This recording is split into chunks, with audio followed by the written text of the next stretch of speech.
In the history of the Soviet Union, there are figures whose names still send shivers down the spine.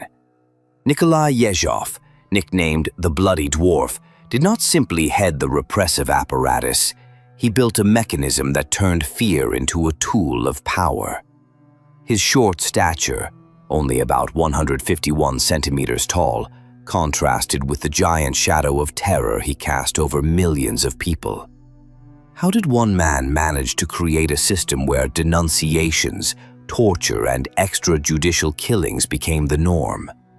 Today, we will delve into the secrets of the executioner whom everyone feared, and reveal how Yezhov used human weaknesses and state institutions to maintain mass terror. On paper, the Soviet state of the 1930s was building a society of justice, where the law protected the interests of the working people. In reality, however, parallel to the official justice system, there was another, shadow system. Fast, ruthless, and completely lawless. It was this contrast between declaration and reality that became the foundation on which Nikolai Yezhov built his machine of fear. Imagine a dimly lit office somewhere in a regional center. 3 people are sitting at a table. The first secretary of the regional party committee, the head of the local department of the People's Commissariat for Internal Affairs, NKVD, and the prosecutor. In front of them lies a stack of thin files. These are people's fates. It takes no more than 10 to 15 minutes to consider one case. No lawyers, no defense witnesses, no cross-examination.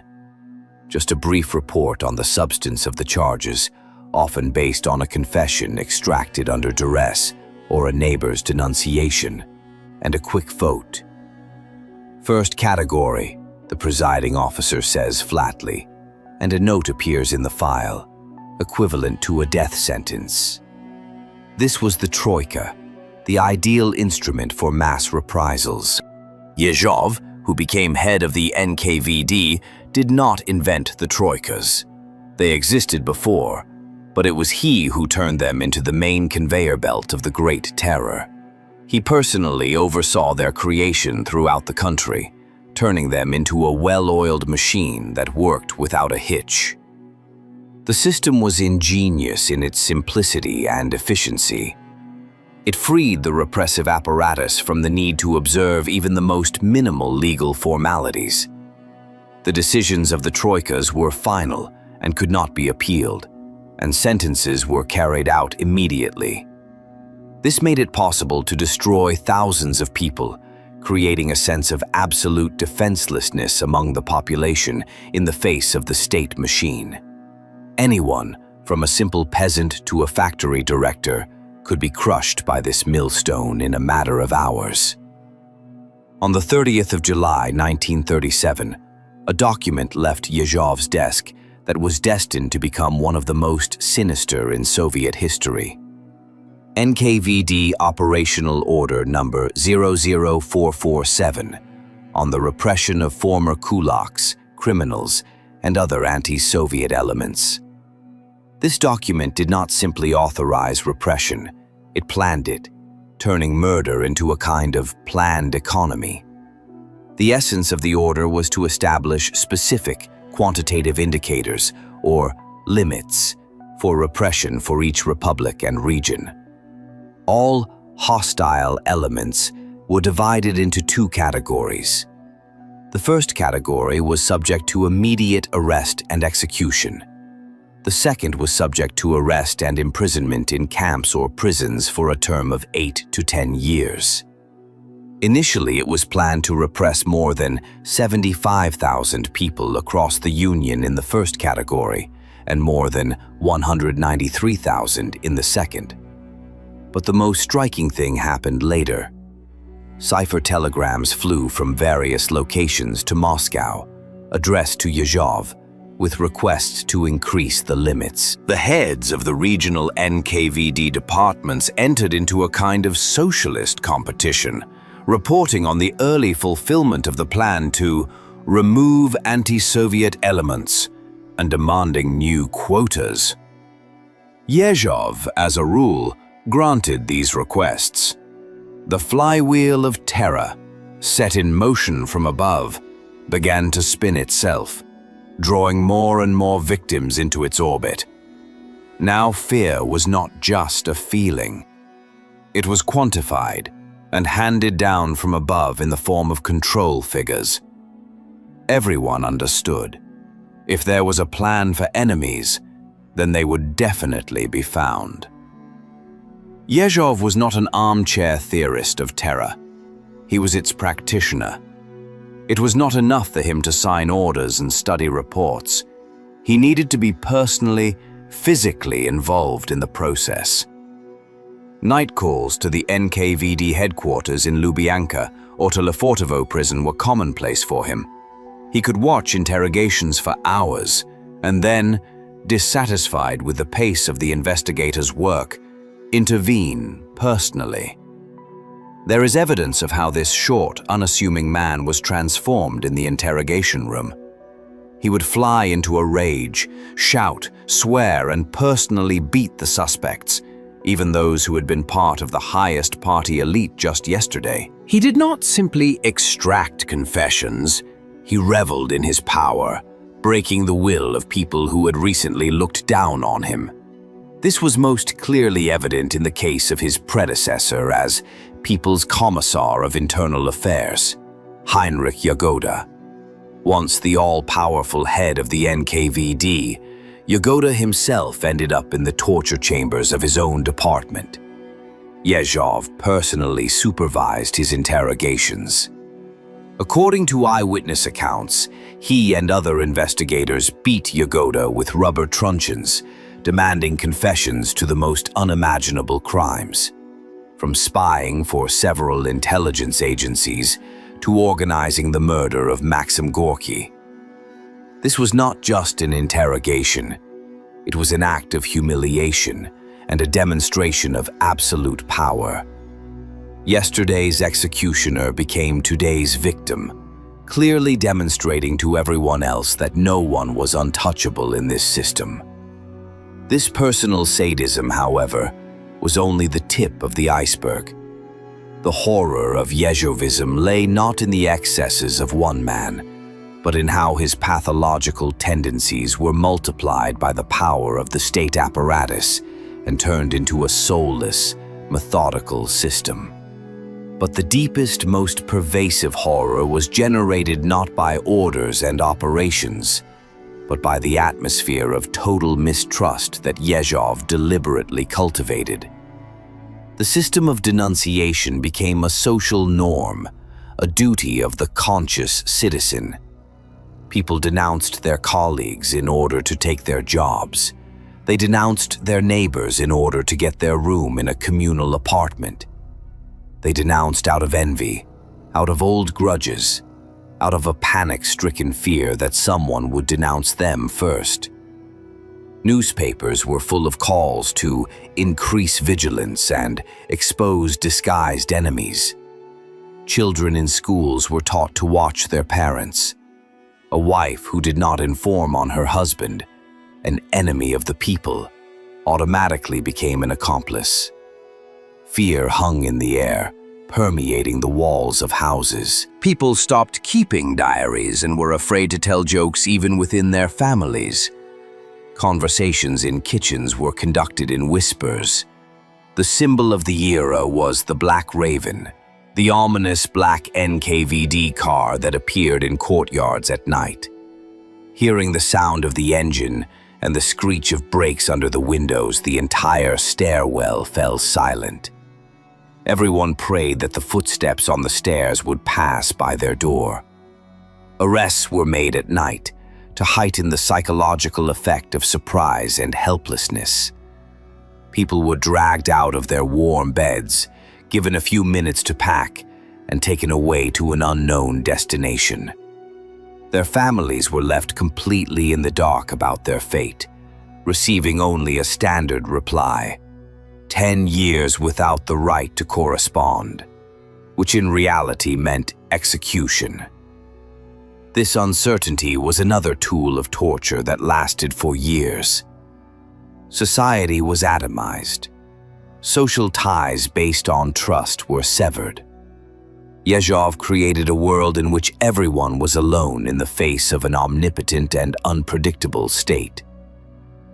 Within the NKVD itself, a special atmosphere reigned at that time. Yezhov demanded confessions from his subordinates, not investigations. The plan for arrests and executions had to be fulfilled and exceeded.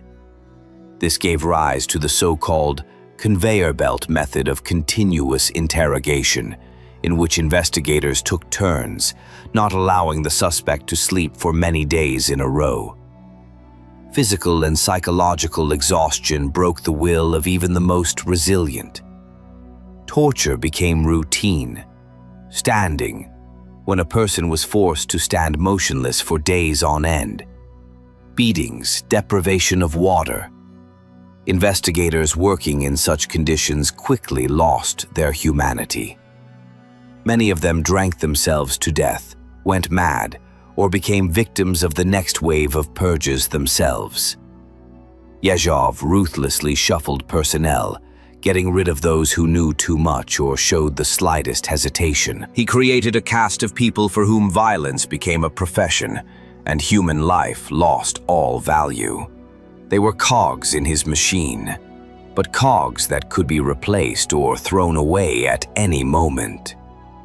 Behind the mask of the iron-fisted people's commissar, the ruthless executor of the party's will, lurked a man torn apart by his own demons.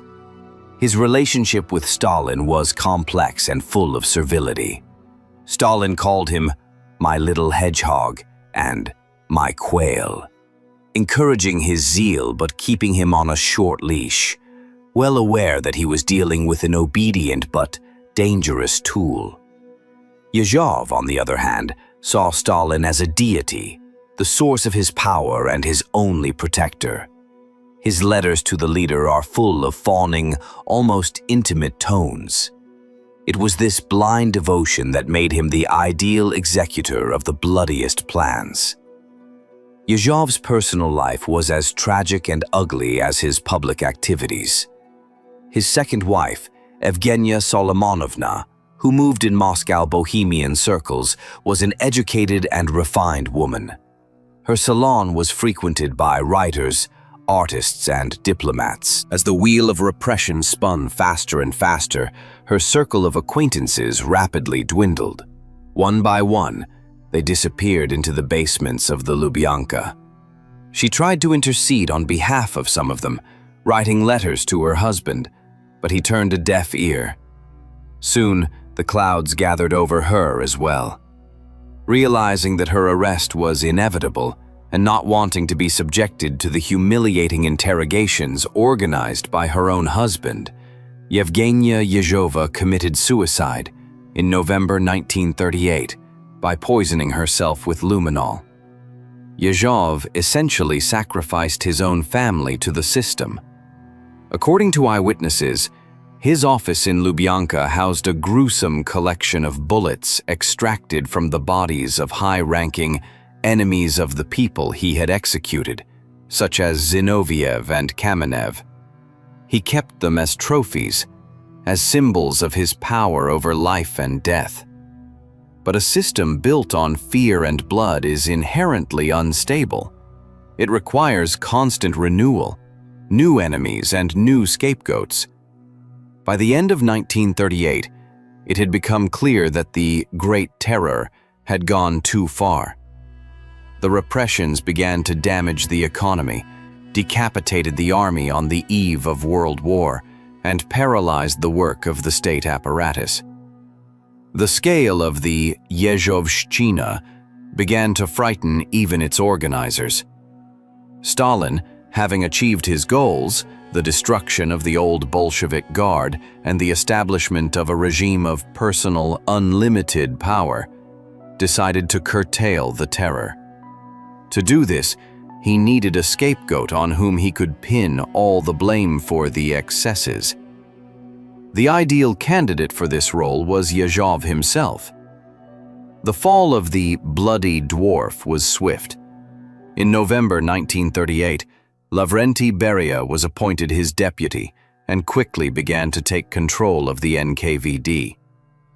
Yezhov was transferred to the insignificant post of People's Commissar of Water Transport. He still tried to cling to power, writing desperate letters to Stalin full of dogged loyalty, begging for forgiveness for his oversights.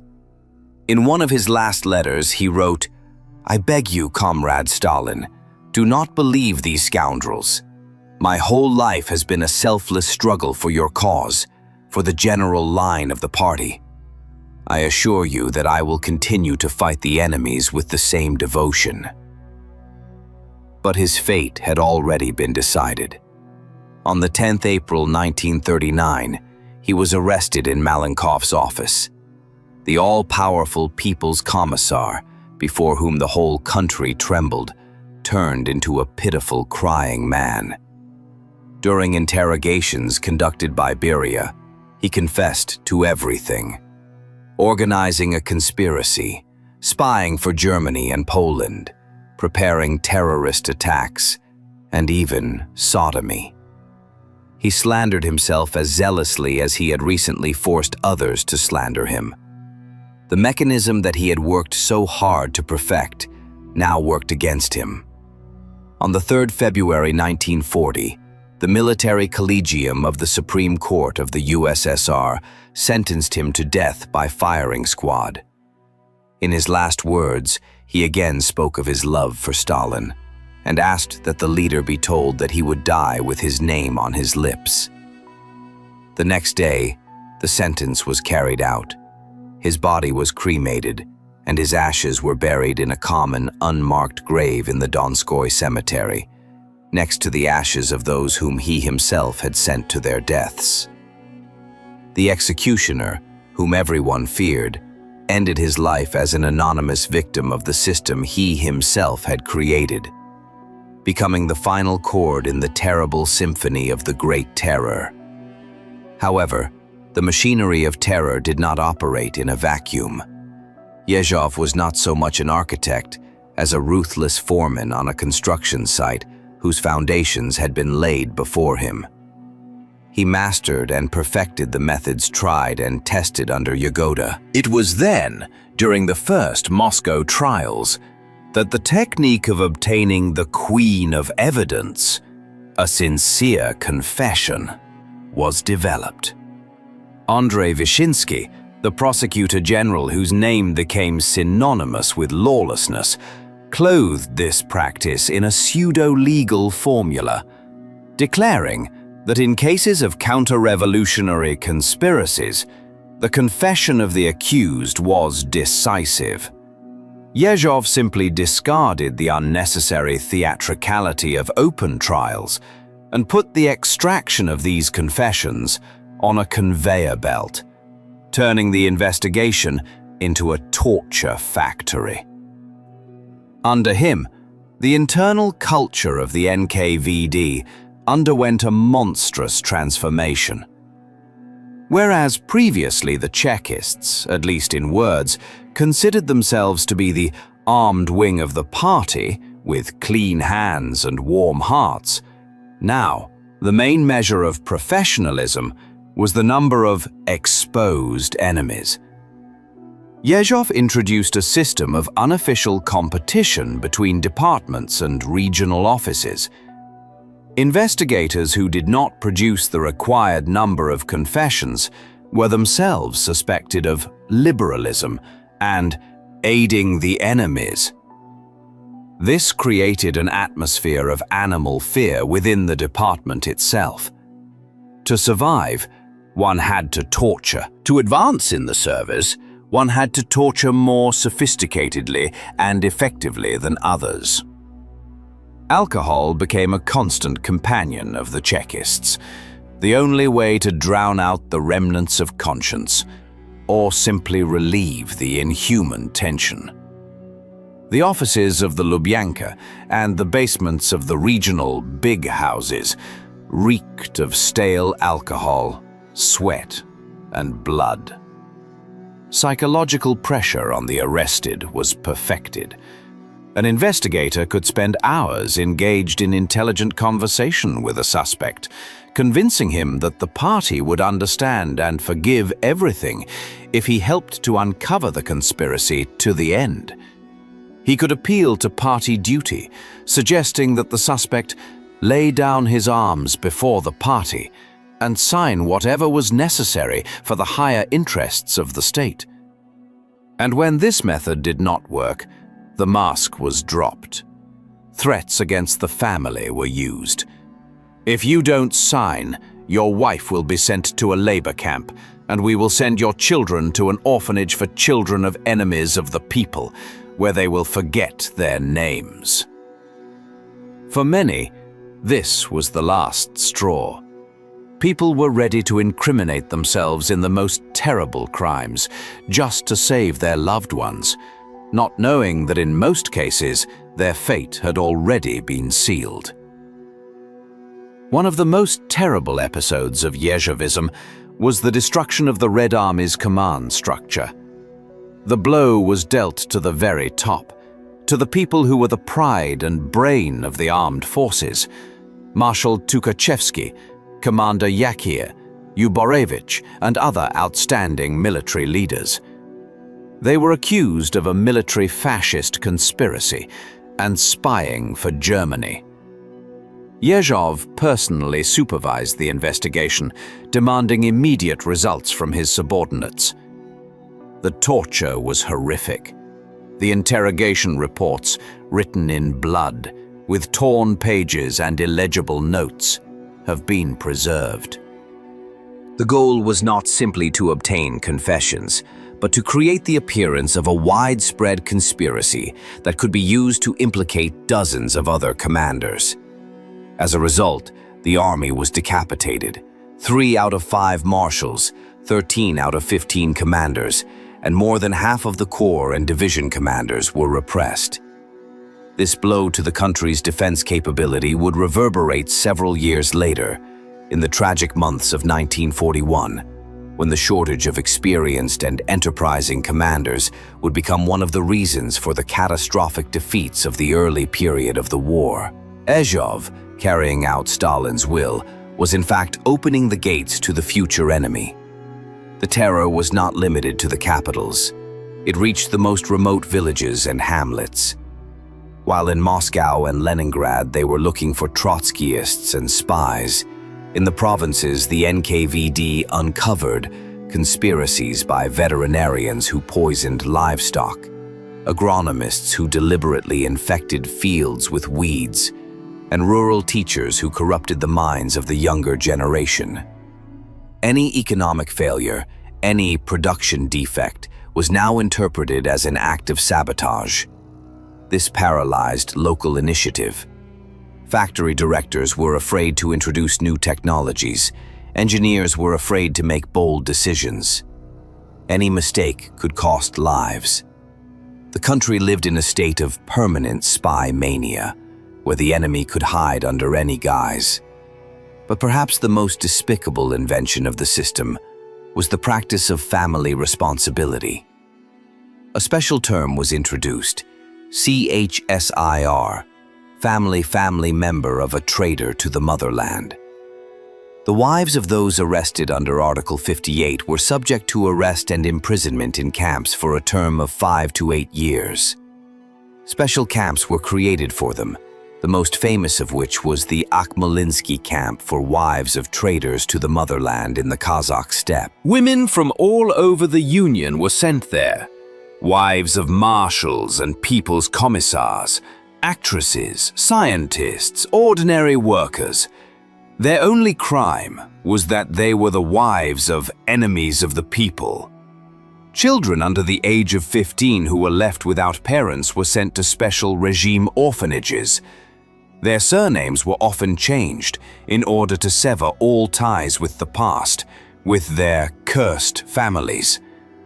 It was a blow to the very heart of society, the destruction of fundamental human bonds.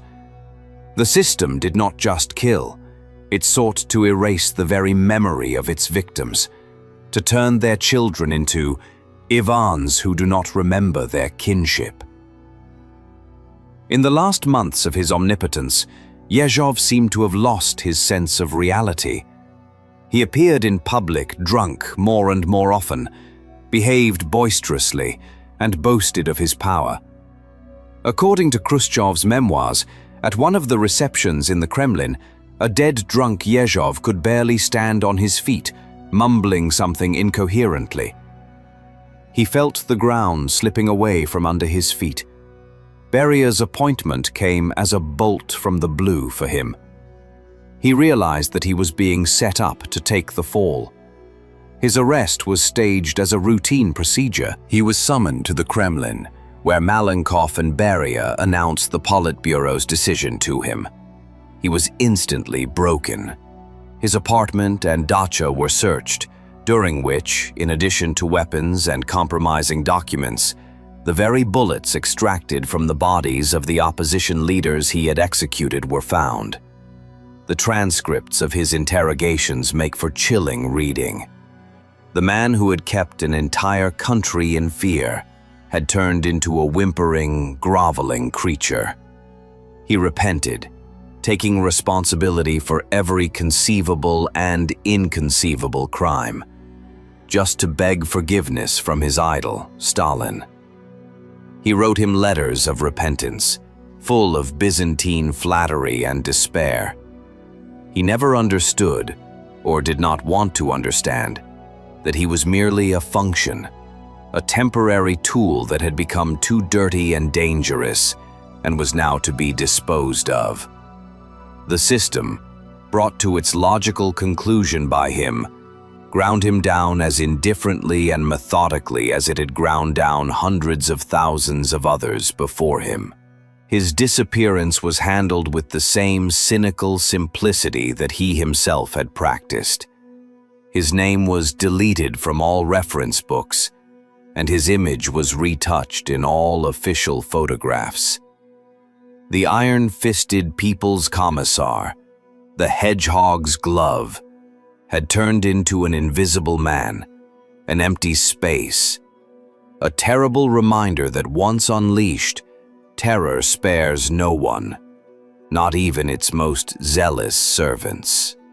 The very word Yezhovshchina, which has become firmly established in the language, speaks to the scale of the phenomenon, which has become synonymous with the peak of state terror. The propaganda of the time molded Yezhov into the image of an iron-fisted People's Commissar, a vigilant guardian of the revolution. Songs and poems were composed in his honor, and his portraits were carried at demonstrations. The newspaper Pravda called him the people's favorite. This cult of personality, albeit on a smaller scale than Stalin's, was necessary to legitimize lawlessness in the eyes of the masses. It created the illusion that the terror was not directed against the people, but for their protection, and that at the head of this sacred struggle stood an unyielding and crystal-honest Chekist.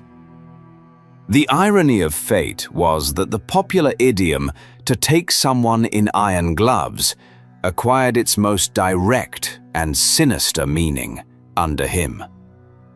The machinery of terror required not only executioners, but also accountants. The bureaucratic apparatus of the NKVD worked with frightening methodicalness. An investigation file was opened for each person arrested, even if it consisted of a single interrogation report written under dictation. The decisions of the troikas were recorded in protocols, where the surnames were listed in a continuous list, with a laconic resolution opposite each one. VMN, the highest measure of punishment. This clerical routine dehumanized the process, turning mass murder into the fulfillment of planned targets. The culmination of this was the so-called album repressions, when lists of hundreds of names with a brief summary of their guilt were filed in albums and sent to Moscow. where Yezhov and Vyshinsky signed them without actually looking at them. This was the highest level of alienation from the evil being committed. Those who were lucky enough to fall into the second category of order number 00447 became slave labor for the Gulag's industrial construction projects. Yezhov's regime gave a powerful boost to the growth of the camp economy. Cheap, virtually free labor was used in logging, mining, and the construction of canals and roads in the most inhospitable and uninhabited areas of the country. Thus, terror solved two problems at once. It eliminated undesirable elements and ensured industrial growth through slave labor. Politics and economics were cynically intertwined. The investigation turned into literary creativity of the darkest kind. Investigators did not seek the truth. They constructed conspiracies. There was a practice of fan-shaped arrests. One arrested person was beaten into giving testimony against 10 to 15 people, who in turn gave testimony against dozens more. This is how huge, ramified organizations were created, which existed only on paper. Often people who belonged to the same underground group had never seen each other face to face until the confrontation, where they were ordered to confirm their testimony under threat of further torture. The investigators did not even bother with plausibility. Professors confessed to planning to blow up a bridge, and milkmaids to spying for Japan. The absurdity of the accusations was another tool of oppression. It showed people that logic and common sense no longer worked, and that the only thing that mattered was the will of the investigator. The execution of sentences was put on the same soulless conveyor belt. Special firing ranges appeared in the vicinity of large cities, becoming mass graves for thousands of people. The most famous of these were the Butovo firing range and Kommunarka near Moscow. Those sentenced were brought in covered trucks, often at night. The procedure was simplified as much as possible. A quick check of identity against a form and a shot to the back of the head in a specially equipped room or directly at the edge of a dug pit. The executioners worked in shifts, like in a factory, drowning their nerves in vodka. Several hundred people could be executed in one night at such a site. Their bodies were thrown into common pits and covered with earth, leaving no crosses or names. The system sought not only to destroy a person, but also to erase all memory of them, turning them into a nameless unit in a statistical report. Terror was not only an instrument of destruction, but also a monstrous social elevator. The arrested engineer, director, or professor was immediately replaced by another, less talented but more loyal or simply luckier person. This created a whole class of people who owed their position to the Yezhovshchina and silently supported it. The mechanism of fear was also fueled by banal greed. The property of those who were repressed, from apartments and dachas to personal belongings, was subject to confiscation. Some of it remained in the hands of NKVD employees, while the rest was distributed among deserving citizens, which created a material interest in continuing the purges. Physical destruction was often preceded by civil death. People were expelled from the party, dismissed from work, and shunned by their former friends. This social isolation, this transformation into a leper, broke their will even before the first interrogation, leaving the victim completely defenseless. Even when he found himself in the dock, Yezhov did not repent for his methods, but only for the fact that he had cleaned up too little. He claimed to have destroyed 14,000 Chekists, but his great guilt lay in the fact that more needed to be cleaned up. The story of Nikolai Yezhov is a grim reminder of how a mechanism of mass fear based on extrajudicial killings, denunciations, and psychological pressure can paralyze society. His methods not only claimed the lives of hundreds of thousands, but also left deep scars in the collective memory. The fall of the Bloody Dwarf highlights the fragility of power built on terror and serves as a lesson